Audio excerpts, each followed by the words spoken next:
नमस्कार दोस्तों, स्वागत है आपका सोनू वीडियो स्पिरिचुअल चैनल में। दोस्तों आज मैं आपको बताऊंगा गुरुवार को भगवान बृहस्पति देव की पूजा कैसी करनी चाहिए। गुरुवार को भगवान बृहस्पति की पूजा का विधान है। इस पूजा से परिवार में सुख शांति रहती है। जल्द विवाह के लिए भी गुरुवार का व्रत किया जाता है। जिनका विवाह विलम्ब हो रहा है या विवाह नहीं हो रहा है उनको यह व्रत करना चाहिए। इस व्रत को करने से उनका विवाह जल्दी होता है। यह व्रत अत्यंत फलदायी है। गुरुवार को व्रत उपवास करके कथा पढ़ने से बृहस्पति देवता प्रसन्न होते हैं। गुरुवार को उपवास करने से बृहस्पति ग्रह की हर पीड़ा से मुक्ति मिलती है। गुरुवार का व्रत पूरे श्रद्धा भाव से करने पर व्यक्ति को गुरु ग्रह का दोष खत्म हो जाता है तथा गुरु कृपा प्राप्त होती है। इस दिन व्रत करने से व्यक्ति को सारे सुखों की प्राप्ति होती है। गुरुवार को पूजा विधि विधान के अनुसार की जानी चाहिए। व्रत वाले दिन सुबह उठकर बृहस्पति देव का पूजन करना चाहिए। बृहस्पति देव का पूजन पीली वस्तुएं, पीले फूल, पीले चने की दाल, मुनक्का, पीली मिठाई, पीले चावल और हल्दी चढ़ाकर किया जाता है। इस व्रत में केले के पेड़ की पूजा की जाती है। कथा और पूजन के समय मन, कर्म और वचन से शुद्ध होकर मनोकामना पूर्ति के लिए बृहस्पति देव से प्रार्थना करनी चाहिए। दोस्तों इस वीडियो के अंत में आपको बताऊंगा कि बृहस्पति देवता की पूजा किस प्रकार करनी चाहिए तथा भोजन में क्या खाना चाहिए। अभी मैं आपको बताता हूं गुरुवार व्रत की कथा।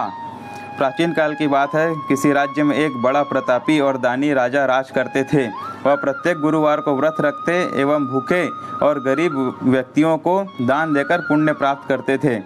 परंतु यह बात उनकी रानी को अच्छी नहीं लगती थी। वह ना तो व्रत करती थी, ना ही किसी को एक पैसा दान देती थी और राजा को भी ऐसा करने से मना करती थी। एक समय की बात है। राजा शिकार खेलने के लिए वन चले गए। घर पर रानी और दासी थी। उसी समय गुरु बृहस्पति देव साधु का रूप धारण करके राजा के दरवाजे पर भिक्षा मांगने गए। साधु ने जब रानी से भिक्षा मांगी तो वह कहने लगी, हे साधु महाराज, मैं इस दान और पुण्य से तंग आ गई हूँ। आप कोई ऐसा उपाय बताएं जिससे कि सारा धन नष्ट हो जाए और मैं आराम से रह सकूं। बृहस्पति देव ने कहा, हे देवी, तुम बड़ी विचित्र हो। संतान और धन से कोई दुखी होता है? अगर अधिक धन है तो इसे शुभ कार्यों में लगाओ। कुमारी कन्याओं का विवाह कराओ, विद्यालय और बाग बगीचे का निर्माण कराओ, जिससे तुम्हारे दोनों लोग सुधरेंगे। परंतु साधु की इन बातों से रानी को खुशी नहीं हुई। उसने कहा कि मुझे ऐसे धन की आवश्यकता नहीं है जिसे मैं दान दूं और जिसे संभालने में मेरा सारा समय नष्ट हो जाए। तब साधु ने कहा, यदि तुम्हारी ऐसी इच्छा है तो मैं जैसा तुम्हें बताता हूँ तुम वैसा ही करना। गुरुवार के दिन तुम घर को गोबर से लिपना, अपने केसों को पीली मिट्टी से धोना, केसों को धोते समय स्नान करना, राजा से हजामत बनाने को कहना, भोजन में मांस मदिरा खाना, कपड़ा धोबी के यहाँ धुलने डालना। इस प्रकार 7 बृहस्पतिवार करने से तुम्हारा समस्त धन नष्ट हो जाएगा। इतना कहकर साधु रूपी बृहस्पति देव अंतर ध्यान हो गए। साधु के अनुसार कही बातों को पूरा करते हुए रानी को केवल 3 बृहस्पतिवार ही बीते थे कि उसकी समस्त धन संपत्ति नष्ट हो गई। भोजन के लिए राजा का परिवार तरसने लगा। तब एक दिन राजा ने रानी से बोला कि हे रानी, तुम यहीं रहो, मैं दूसरे देश को जाता हूँ, क्योंकि यहाँ पर सभी लोग मुझे जानते हैं, इसलिए मैं कोई छोटा कार्य नहीं कर सकता। ऐसा कहकर राजा परदेश चला गया। वहाँ वह जंगल से लकड़ी काटकर लाता और शहर में बेचता। इस तरह वह अपना जीवन व्यतीत करने लगा। इधर राजा के परदेश जाते ही रानी और दासी दुखी रहने लगी। एक बार जब रानी और दासी को 7 दिन तक बिना भोजन के रहना पड़ा तो रानी ने अपनी दासी से कहा, हे दासी, पास के ही नगर में मेरी बहन रहती है। वह बड़ी धनवान है। तू उसके पास जा और कुछ ले आ ताकि थोड़ी गुजर बसर हो सके। दासी रानी की बहन के पास गई। उस दिन गुरुवार था और रानी की बहन उस समय बृहस्पतिवार व्रत की कथा सुन रही थी।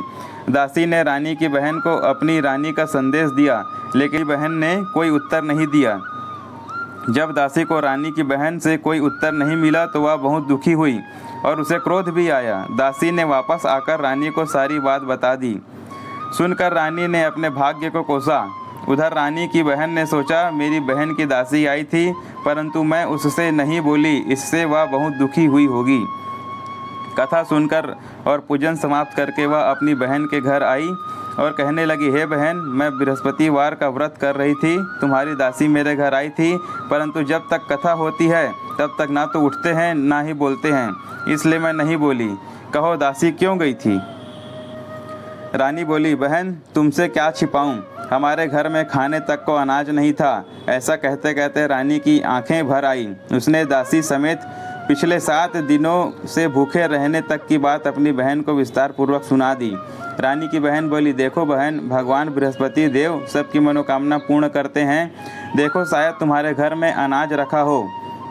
पहले तो रानी को विश्वास नहीं हुआ, पर बहन के आग्रह करने पर उसने अपनी दासी को अंदर भेजा तो उसे सचमुच अनाज से भरा एक घड़ा मिल गया। यह देखकर दासी को बड़ी हैरानी हुई।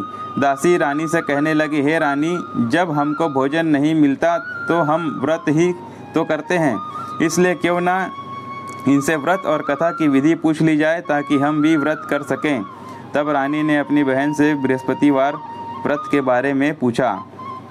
उसकी बहन ने बताया, बृहस्पतिवार के व्रत में चने की दाल और मुनक्का से विष्णु भगवान का केले की जड़ में पूजन करें तथा दीपक जलाएं।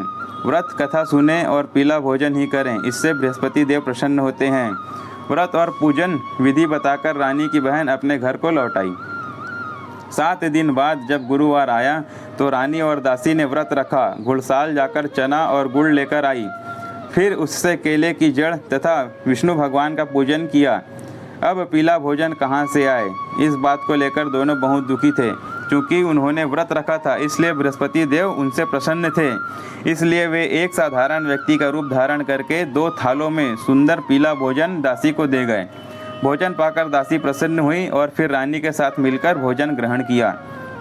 उसके बाद वे सभी गुरुवार को व्रत और पूजन करने लगी। बृहस्पति देव की कृपा से उनके पास फिर से धन संपत्ति आ गई, परंतु रानी फिर से पहले की तरह आलस्य करने लगी। तब दासी बोली, देखो रानी, तुम पहले भी इस प्रकार आलस्य करती थी। तुम्हें धन रखने में कष्ट होता था, इस कारण सभी धन नष्ट हो गया। और अब जब भगवान बृहस्पति की कृपा से धन मिला है तो तुम्हें फिर से आलस्य होता है। रानी को समझाते हुए दासी कहती है कि बड़ी मुसीबतों के बाद हमने यह धन पाया है, इसलिए हमें दान पुण्य करना चाहिए, भूखे मनुष्यों को भोजन कराना चाहिए और धन को शुभ कार्यों में खर्च करना चाहिए, जिससे तुम्हारे कुल का यश बढ़ेगा, स्वर्ग की प्राप्ति होगी और पितृ प्रसन्न होंगे। दासी की बात मानकर रानी अपना धन शुभ कार्यों में खर्च करने लगी, जिससे पूरा नगर में उसका यश फैलने लगा। दोस्तों, अब मैं बताता हूँ कि पूजन किस प्रकार करनी चाहिए। अग्नि पुराण के अनुसार गुरुवार व्रत अनुराधा नक्षत्र युक्त गुरुवार से आरंभ करके लगातार 7 गुरुवार करना चाहिए। याद रहे, अनुराधा नक्षत्र युक्त गुरुवार से आरंभ करना चाहिए। इस दिन सुबह उठकर भगवान विष्णु का एवं भगवान बृहस्पति देव का ध्यान करना चाहिए। भगवान विष्णु का ध्यान करते हुए व्रत का संकल्प लेना चाहिए। इसके बाद फल फूल पीले वस्त्रों से भगवान बृहस्पति देव और भगवान विष्णु की पूजा करके कथा सुननी चाहिए। प्रसाद में पीले फल या केले चढ़ाना चाहिए। केलों का प्रसाद वितरण करना चाहिए। इस दिन केलों का दान भी करना चाहिए। शाम को बृहस्पतिवार की कथा सुनकर भोजन में बिना नमक का भोजन ग्रहण करना चाहिए। भोजन में चने की दाल का भी प्रयोग किया जा सकता है। दोस्तों, जिनका स्वामी गुरु ग्रह है उसे तो यह व्रत अवश्य करनी चाहिए। तो इस तरह गुरुवार के दिन भगवान बृहस्पति देव और भगवान विष्णु की पूजा और व्रत करनी चाहिए। इससे भगवान बृहस्पति देव बहुत प्रसन्न होते हैं तथा सारे सुखों को देते हैं, सारे दुखों को हर लेते हैं। तो इस प्रकार गुरुवार के व्रत की कथा थी।